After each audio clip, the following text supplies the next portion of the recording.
देखा कि यमुना जी दूषित तो हो रही हैं। यमुना है कर्म की नदी और उसमें अहंकार रूपी कालिया नाग आ गया है।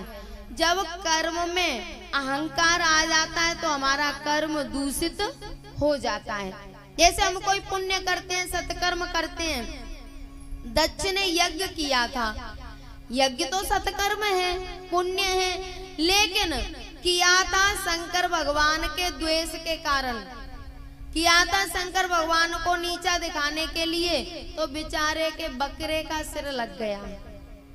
तो भैयाओ, जब कर्म में अहंकार आता है तो कर्म दूषित हो जाता है।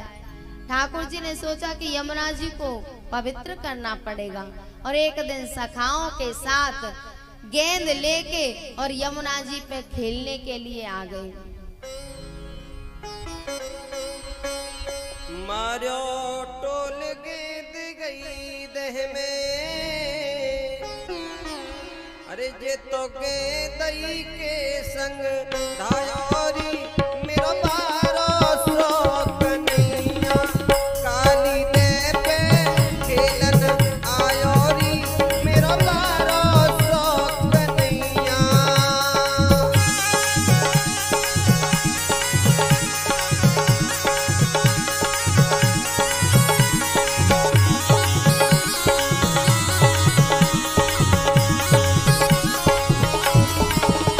मेरा बारो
गेंद गई दे में जे तो गेंदई के संग धायोरी मेरो बारो सो कन्हैया।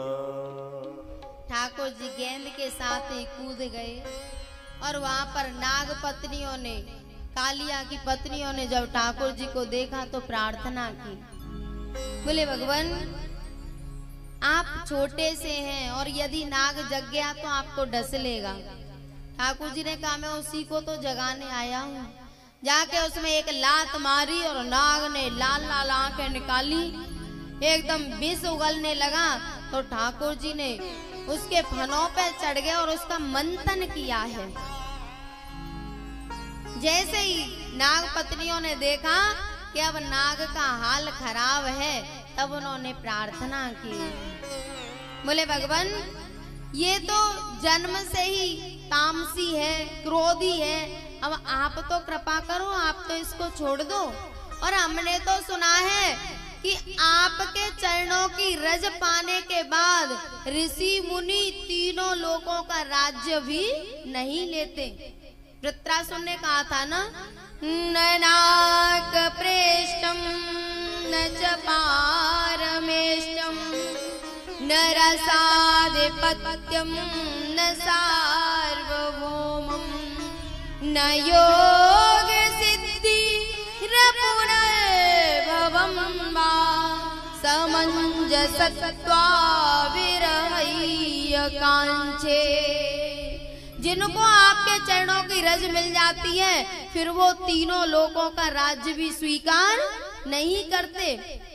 और इसके तो सिर पे आपके चरण रखे हैं, तो इसके सिर पे आपके चरणों की रज भी लग गई है, अब तो इसको माफ कर दो। भगवान ने कहा कि ये यहाँ से चला जाए, मैं इसको माफ कर दूंगा। कालिया ने कहा भगवान मैं कहाँ जाऊंगा, यदि मैं जाऊंगा तो गरुड़ जी मुझे खा जाएंगे। मैं गरुड़ जी के भय से यहाँ यमुना जी में रहता हूँ। भैया जब गरुड़ जी को ये बात पता चली कि ये नागों की माँ कद्रू ने हमारी माँ बिनता के साथ धोखा किया था, तो गरुड़ जी ने नागों को खा जाते थे, कभी पूरे परिवार को नष्ट कर देते।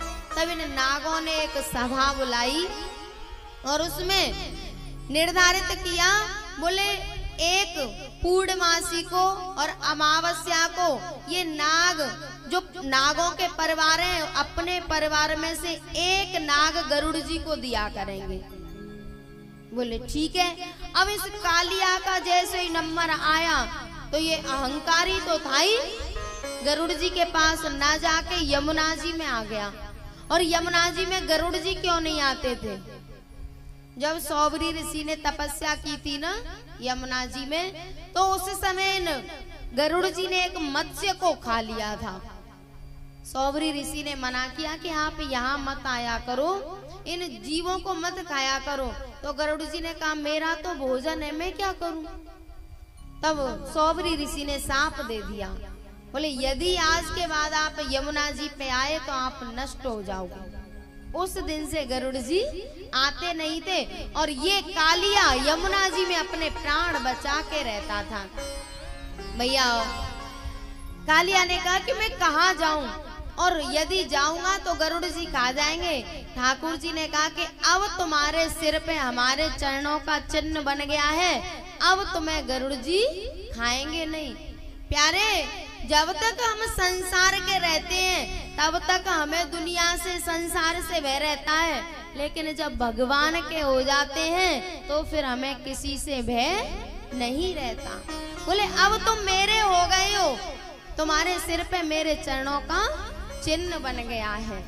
और कालिया भगवान को प्रणाम करके भगवान ने जहाँ कहा था वहाँ चला गया।